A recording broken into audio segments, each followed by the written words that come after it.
spent 3 whole years of my life on a situation that was so irrelevant because I let a girl follow me from school to home every single day. We weren't even friends. She just took advantage of me, and I was there, standing there in front of her and thinking, I don't want this, but I was so afraid of saying no or making her sad that I was in the position to make me sad. Hi, my name is Kat and welcome back to my channel. In this video, I want to tell you everything you need to know about people pleasing to stop it and to understand that it's slowly ruining your life. So keep watching.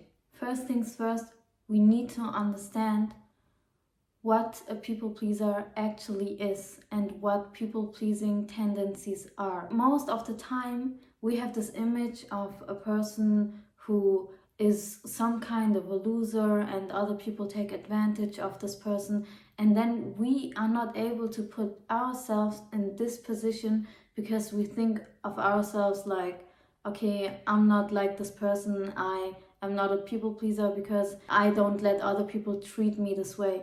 But people pleasing, it's not always about favors, it's also about situations.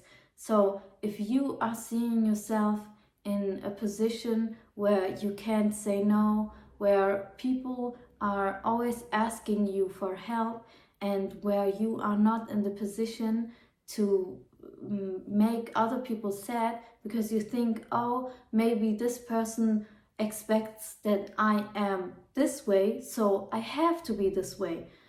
And this is very important because we have this picture of people pleasing like something that is not us, and we have to put it away and to really ask ourselves, am I a people pleaser? And if I have these tendencies, where are these tendencies coming from? When I remembered back, I realized that many people took advantage of me, and I was not in the position to say no because I always told myself that I am this person who helps everyone. I try to give my energy to every single person because those people, they deserve it. No matter if I'm in a bad mood or in a good mood and whatever. And I told myself, okay, I am helping those people and I am doing them a favor. I'm trying to be a nice person. But people-pleasing tendencies can get very dangerous, especially if they lay in the past. And for me, when I ask myself, when did these people-pleasing tendencies occur, I remember that when I was a little girl and I was in a toxic friendship with another girl, and I told her that because she lied to me, she manipulated me and she made me do things that I didn't want to do. And when I was in the position to tell myself I don't want this anymore, I said to her, I don't want to be your friend anymore. And she started to cry in front of me and to say this can't be real. And I thought to myself, oh my god, that's the end of the world, because she was so dramatic. And then I thought, oh my god, I hurt her feelings so much that I am the bad guy right now, so I have to change the situation. And then I told her, oh, you know what, this was just a joke, you know, I'm not for real, you are my friend again.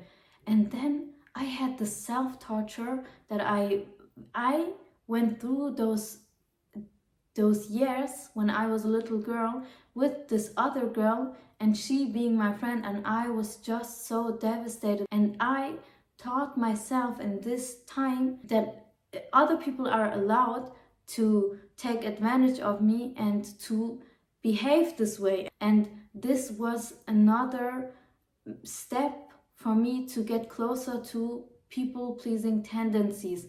So if you think back, think of situations in your past when you were younger, when other people took advantage of you and you did not take the right steps to protect yourself. For the second step, I want you to remember all the times where other people took advantage of you and you people pleased other people and then you write it down and you change the way it happened.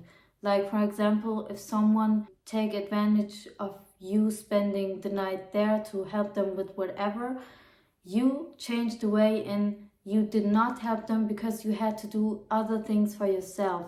And I don't mean nice things to other people, I mean things you actually didn't want to do. And you are telling yourself, my time is for me and I am for myself, and I need my time, I need my space, and this is the way it happened. So you are learning from your past and you are using it to recreate a new energy for your future. The third point is the most important point, and I want you to listen very, very carefully, because it makes me very mad, to be honest, that many people mistake selfishness with protecting yourself of people pleasing, because being selfish is a good thing to an extent. Because if you are selfish, then you don't understand the concept of giver, taker, and matcher. So there is a book from Adam Grant, Take and Give. You have to understand what a giver is to really understand what a people pleaser is. People pleasers are unsuccessful givers. Givers are people who are in the position of giving other people without expecting. And there are takers, and takers are the opposite. They are taking from other people and they are not giving to other people. They don't expect other people to want something back from them. And then there are matchers, and matchers are a respectful form of both of them. So if you are doing something for someone else, then they are more likely to do something for you. So if you understand this principle, then you will understand that givers are in the position where they benefit from the greater good. You're always in the position to give and to also get energy by giving. So when I help other people, I am getting more energy because I see myself of fulfilling my purpose or my potential by helping other people, because I am a giver. That's a natural habit and everyone can be a giver. That's why I'm saying that's very, very important to understand, because in the book Take and Give, they explained in a study that the most unsuccessful people are givers, but the plot twist is here that the most successful people are also givers. So in the middle spot there are takers and matchers, and they will always be mediocre. But if you want to be successful in life, you have to be a giver. And now we have to see the differences between unsuccessful givers and givers who are successful. And givers who are successful are the people who know how to spend their energy. And givers who are unsuccessful are the people that we call people pleaser. That those people don't know how to spend their energy and how to protect themselves. So you see, if you are a giver or a giver in this position, you are not selfish. So that's why I'm saying you can be selfish, but you are not mainly selfish to protect yourself from people pleasing. And to become successful, you are a giver. And I can explain you what a giver with not people pleasing tendencies is looking like. So in this study, to increase the energy and productivity for givers, they realized that the first thing is you need to know why. Why are you helping someone? And they realized if you have to help someone, like for an example for work, then it's energy soaking. So you have to see the difference between if you want to help someone and if you need to help someone. So if someone is forcing you to help them, then you're more likely in the position to feel drained. And if you want to help someone, it's the opposite. You feel energetic and good about yourself. The second thing they found out in the study is when. So they found out when givers have a time, like for an example from 9 a.m. to noon, it's like the no giving time. They are not giving their time to other people to help them and to just focus on their own stuff. And they also found out that within a week, if they just put all the tasks, all the things they want people to help with in one day, like for example, Wednesday, then they help them in a specific amount of time and do all the tasks they need to do. And they found out if they have a particular time where they help all the people they need to help, then they feel more energetic and not drained, because they have the feeling that they've done a lot in a little amount of time, and then they can spend the rest of the time for themselves. And the third thing is for whom. That's the most important thing, because you have to know who you want to help and who you want to give your energy. So the dynamic is givers, takers, and matchers. And the takers are the ones who are not just taking your help and everything you are giving to them, but they are also taking your energy, because they let you do all the work. They are in the position where they take advantage of you. So you are the person who are ending up being burned out. And so you have to protect yourself from those people. And how can you do this? If you learn how to see takers directly, to spot them. There are 3 things to know that someone is a taker. They use the words I and me more than we and us. And if you're looking at them and they look mediocre, normal, but portray themselves like other people on their social media, then you know, okay, I have 2 things, like me, I, and social media. And the third thing is that takers are not easy to spot. It's not easy to find them, because they are very charismatic, and first they seem to be like you and have the best thing for you in mind, but they are like fakers. If there's a work environment, then they are more likely the ones who chat with the boss, charm everyone, but more likely the boss, and you are the person ending up doing their work. First, maybe it's not that easy to spot takers, but they are the people in your friendship, in your relationship, or in anything, because they can also be family members.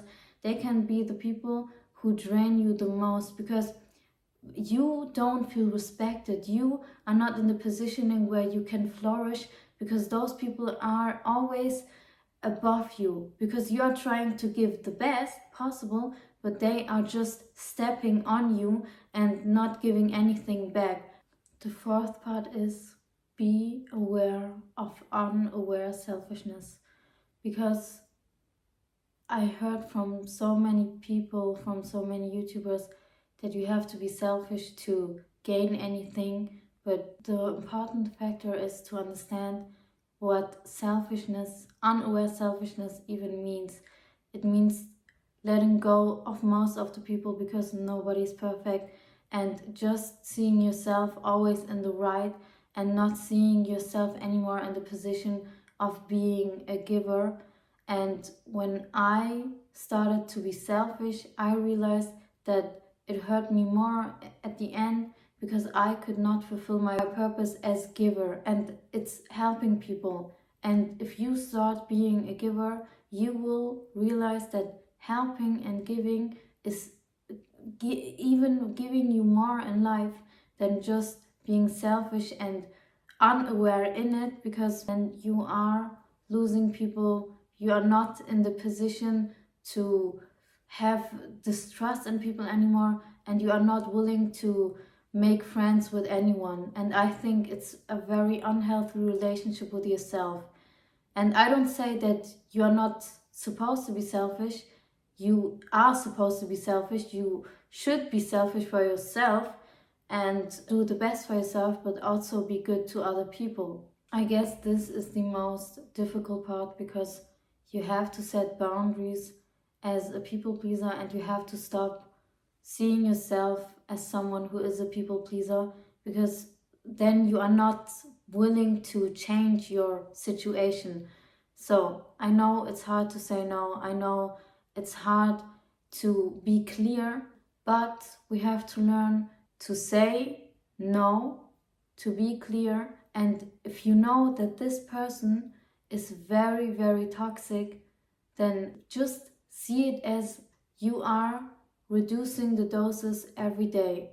And I learned this from my sister because she told me if she wants to have the social distance and don't want to be a friend with them or be with them, then she's giving them every time less and less and less.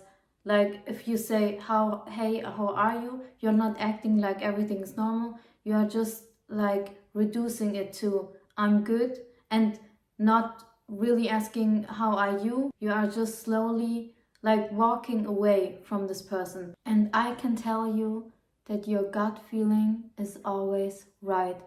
If you had bad feelings in the beginning and you were unaware about your feeling, take paper and pen and then write down which of all the people you know did you bad, and you still have some kind of relationship or contact with those people.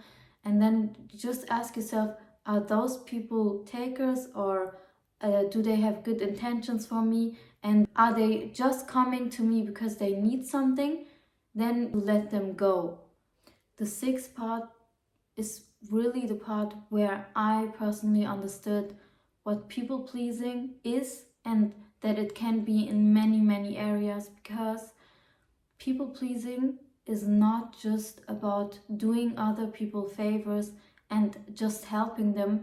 It's also about to feel discomforted by the disapproval of other people. That means if you want to pursue this dream or pursue this career, and you want to be a doctor, for an example, and you think to yourself, oh, my parents don't want me to be a doctor, so I don't know if I want to do it or not. And that, if you are letting this controlling you, that is people pleasing. And I did not know this, but that is people pleasing, because you are putting other people in account of doing something because you don't want to make them sad, you don't want their disapproval, you are addicted to their opinions about you and what you should do. Like it can be a community, it can be friends, it can be parents. And you have to understand, if you really want to do something, stop people pleasing.